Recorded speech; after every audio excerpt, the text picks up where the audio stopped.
I guess the signal is green from behind, so that's good. Well, thank you all for joining the session. What we'll do this morning is basically from both a practical and a research point of view, we want to share the developments in digital humans from the past 12 months. So as just mentioned, I was here a year ago and then basically had a presentation about, well, what is a digital human, what can it do for you, how does it look, and what can you expect when you start using them. And basically what we did together with the Rotterdam University of Applied Science is basically some practical research on this topic to really prove what's happening and prove what you need to do in order to optimize the experience. And that's what we want to share today.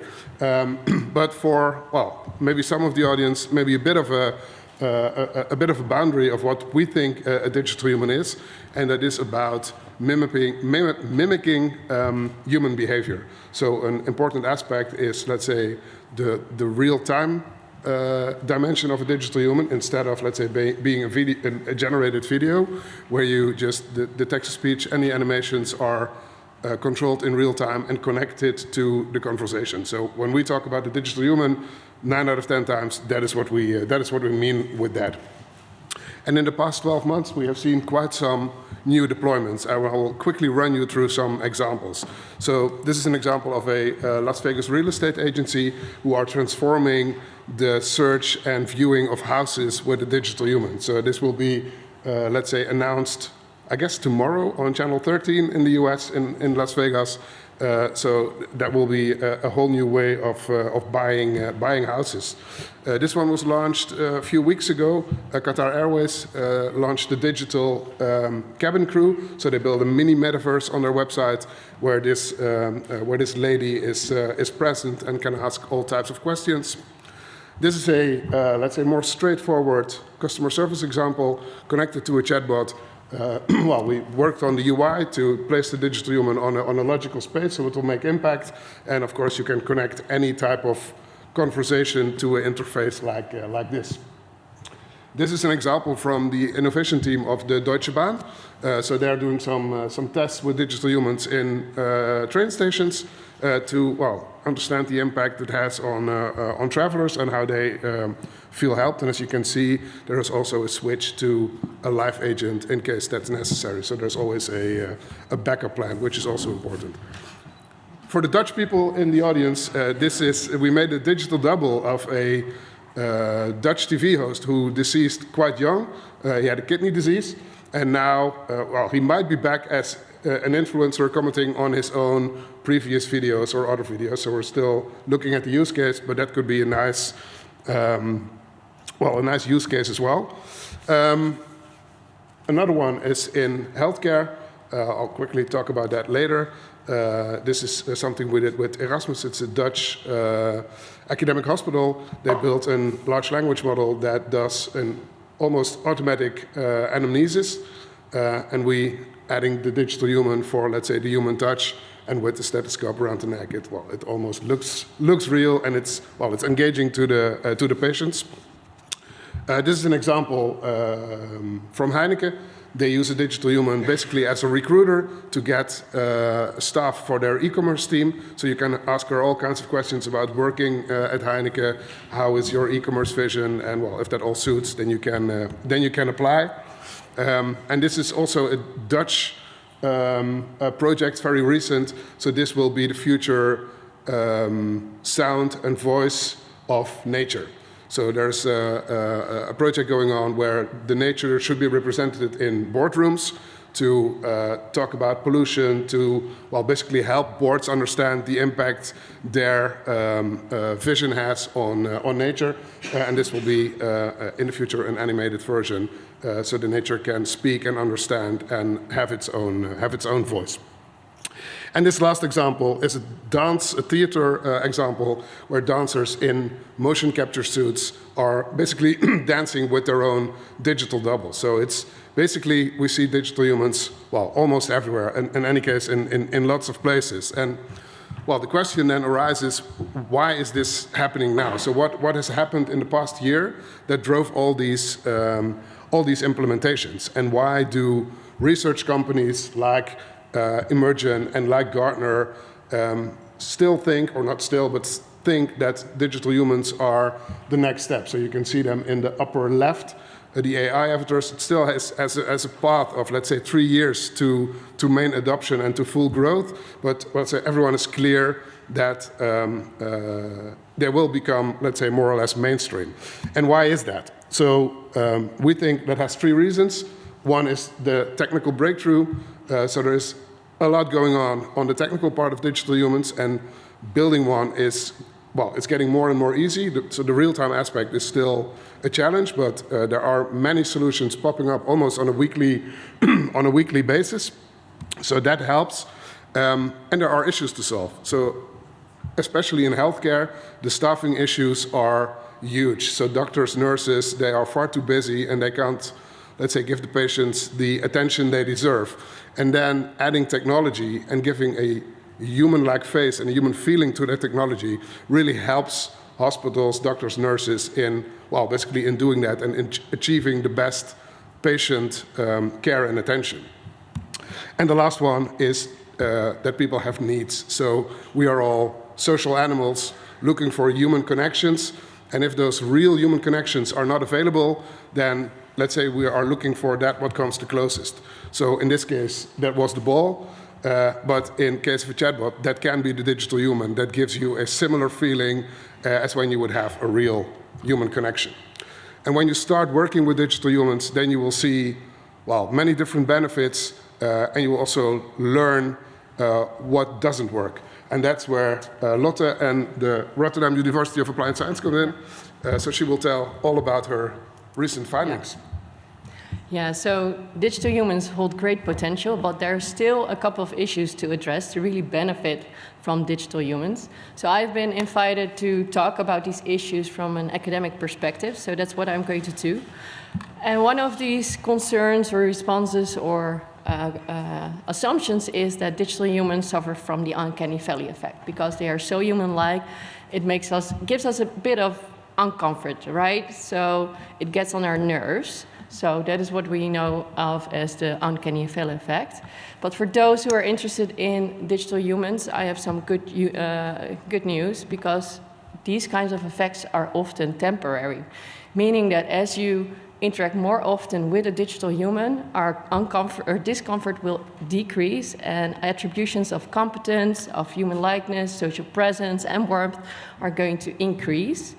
But if you want to circumvent any uncanny valley effects, I have good news as well, because digital humans do not have to be hyper-realistic to be effective. Leveraging phenomena like anthropomorphism, the idea that we attribute human-like characteristics to non-living and non-human entities, that is what makes something or someone human as well. And there's not much needed for that. Just 2 dots and a stripe is enough to attribute human-like qualities to something that is not living, breathing, and non-human. And this is also what we saw in our research. So we did a couple of qualitative studies where we had people interact with digital humans, several types of digital humans, and many suggested that a digital human doesn't have to be realistic or not even human at all. So people suggested just using characters, so you can imagine using a brand character, but also other non-human forms can be used as a digital human as long as they answer questions properly and behave human-like.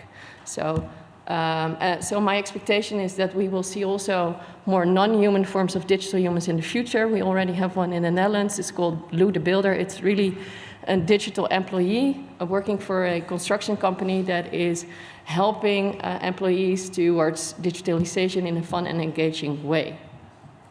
So if you would come up with a design principle, realism is not a requirement for digital humans to be effective. Then another response that we often get is, well, there are companies that are interested in using digital humans and start implementing them and start testing them. And then they say, well, results were not as expected. So this is not for us. This is not for us a good business case.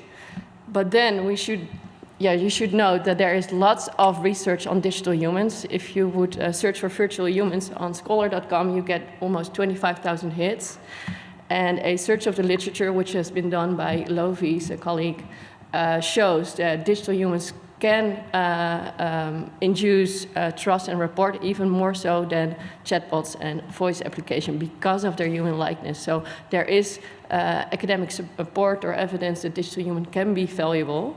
So it's not so much a matter of whether digital humans are effective or not. It is basically or more focused on what makes a digital human more or less effective. Because digital humans are not all created equal, and therefore they are not evaluated equal. And that is also something that we saw in our research when people had to interact with several types of digital humans out there or on the market. And one person noted, well, you should select the look of the first one, take the background from the second, and make sure that it moves like the third, and then you're one big step further. So it's really, we should get a better understanding of what makes a digital human more or less human and also more or less effective. And what our research shows as well, there are dozens of design characteristics that make a digital human more human-like and more effective. This is just a subset of them. And what it shows is that people actually do 4 types of Turing tests. So, of course, a digital human is visual, so we pay attention to the appearance. We pay notice to appearance traits, facial features, identity traits, body types, these kinds of things to determine whether it looks human. But then they are also multimodal agents, right? So we pay attention also to the sound of a digital human, paying attention to pitch, speed, tone, intonation, determining whether it interacts in a natural way instead of a robotic way. So it should sound human as well. And then, because digital humans are multimodal agents, they should move in a human way as well. People pay attention to things like whether it moves fluid and coordinated and in an are perceived to move in an autonomously way. So it should move human as well. And then, of course, they are conversational agents, so we should not forget about interaction qualities, active listening, proper eye contact, storytelling techniques, topic management, empathy, things like that. So it should interact in a human way as well. So 4 types of Turing tests. And what we see, and what in our research, is that developers are so eager to develop a digital human that looks human that we often forget about the rest. So then we have a digital human that looks human, but it doesn't sound human, it doesn't move human, and doesn't interact in a human way as well. And it's all about having a holistic view on digital humans, because that's what creates a truly human experience. So this is what we call the human design bias, where the focus on one aspect of humanness gets at the expense of other aspects of digital humans. So we should be aware of the human design bias. Then third, that is something we have heard, of course, during this conference as well. People are worried that the use of digital humans is not ethical. And there are many ethical principles out there, but our research shows that there are 3 particularly important in relation to digital humans. And the first one is transparent, right? People want to know that they are dealing with something that is not real. So one person noted, I would like to see a disclaimer. I find it reassuring to know that I'm talking to an artificial person instead of a real human being. And disclosures are helpful here, and also our previous speaker stressed this. But it's good to know that there are many ways of disclosing the non-human nature of digital humans, and they vary in effectiveness. So this is an example of T-Mobile, a pilot test, where the digital human noted, well, I'm your digital assistant, right? We hear that very often. But this gives too much room to interpretation, because I've been talking to people who interpret this as a situation where they have been talking to a real human being that was supporting them through digital communication means. So this is not helpful if you really want to disclose and inform people about the non-human nature. And we cannot assume that even when it's animated and clearly looks like one, that everyone else understands that it is a non-real human being, like elderly or children or people that are not that digital literate. And as another example, I brought Kara, and Kara is a digital human for sign language. And here she clearly states what it is, an avatar, but also that she had been created and for what purposes. And ideally, it would also state its capabilities and limitations, so that really people know what to expect from the conversation, to circumvent harm and deteriorate trust and things like that. So the second one is the right for meaningful contact. And people often state that, only humans can provide meaningful contact. Like this person, I need human contact. A real person sees me. A digital human only sees my question. And this is often born from the concern that people or that digital humans will replace real human beings, and that it will obstruct our human need for social connection. But here we need to understand that digital humans really should be used as a complementation to real human beings instead of a replacement. And we really believe that digital humans can offer value in these complementary roles. And this was also confirmed by our research, because human beings, of course, have their limitations as well. We have bodies, and therefore we need to rest at night. So we're not available 24/7 and 7 days a week. So here lies the real value of digital humans. And another point I would like to address is that we, human beings, we judge, and digital humans don't judge. So they can be very meaningful and valuable in situations such as stigma and shame. So research shows that people are more likely to disclose about themselves, about their problems, their mental problems, when talking to a digital human instead of a real human being.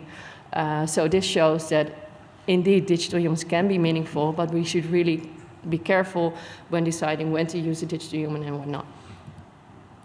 Then the third one is inclusion. Of course, when designing a digital human, it's important that it represents our whole, all the humans that are out there. And what we see in practice is that digital humans represent only a very narrow demographic. So they're often female, as noted by this respondent. They're all female. You could have also placed an Asian person here. And then I would feel the same. We're all human beings. But not all human beings are being represented by digital humans. So this is, next slide is Synthesia, and as you can see, you can only select, or there are only females from a particular background and representing young people. So we should really make sure that they represent all kinds of genders, identities, cultural backgrounds, abilities, etc., etc. And again, Cara is a great example here, because she's a black woman representing the deaf community. And also, I think the value in digital humans is also that they can be more inclusive, because they can be used for sign language, and they can also be helpful for those who are not that literate, because it's a voice interaction. So digital humans hold value when designed with human values.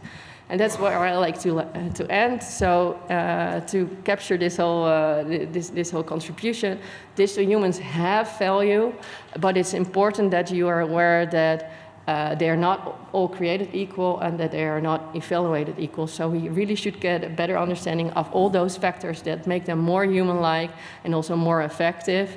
So please take notion of at least 3 design principles: that realism is not requirement. Beware of the human design bias, where the appearance is prioritized above any other aspects that making digital human more human-like. So we should really have this holistic view on digital humans, and that digital humans only have value when designed with human values. Okay, so that's it. Thank you so much.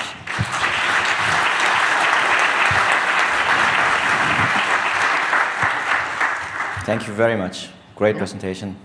Thanks, Guido. Thank you, Professor Willemsen. Really nice insights. I think, you know, in the second part of the talk, you just highlighted one more time this fine line that you have to walk, right? Mm-hmm.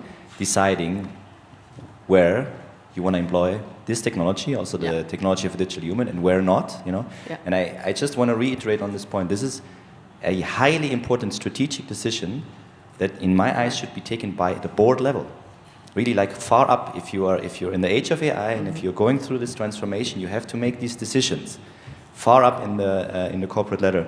And I just took another note. I think another point you mentioned is something that I also often observed myself. You know, like this importance of all of these 4 aspects, right? Sometimes we really see these avatars that have been perfectly optimized to look like a human face, and then they move their arms completely out of control, like. And this is where you really go into the uncanny valley, because, like, you know, the face, the first impression is wow, and then like the arms begin to move like as a human would never move, No, and then you're exactly. completely, Yeah. you're feeling very, very weird. So thank you for having that scale picture. That was really, really nice. Any questions from the audience here? Yes. Yeah, hi. Thanks for your presentation. It's very interesting. I just wanted to know the importance of humor, and we see that in several conversational agents, we see that humor has been infused. And to what extent humor would either help in the design that you're saying or not?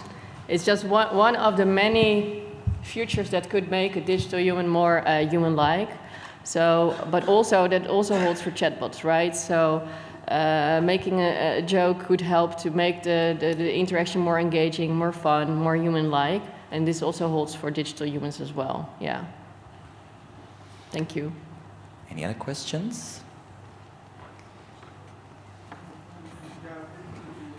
It's also culture, like for humor, it's also culture which is influences different types of functions, different types of interactions. Yeah. Yeah, that's correct. Like, and we see many more digital humans in Asian countries, and this is because they believe in animism, the idea that everything has a soul, even trees or everything that is out there in the world. That's also where you often see these visuals where a cup of coffee has a face on it. So for them, it's not so much of a stretch. So digital humans are also where, currently most seen in these countries. So there are differences indeed. Yeah. And I think this is maybe something with which we can go to the coffee break now. I think a nice food for thought was also the picture you showed on like impersonating or giving like basically nature not just a voice but like a real look. I think this is something we can also discuss now in the break. I thought it was really interesting. It looked the look of it like immediately triggered something in me because like I'm a big lover of the oceans, and I immediately saw that implications. Well, the oceans are dying, and just the look, like she didn't move, she didn't say anything, was clearly communicating something to me. So I think this was also a very nice case. So thank you very much. Thank you. I'm sure we're going to have very nice discussions with you now in the break, and enjoy the coffee break.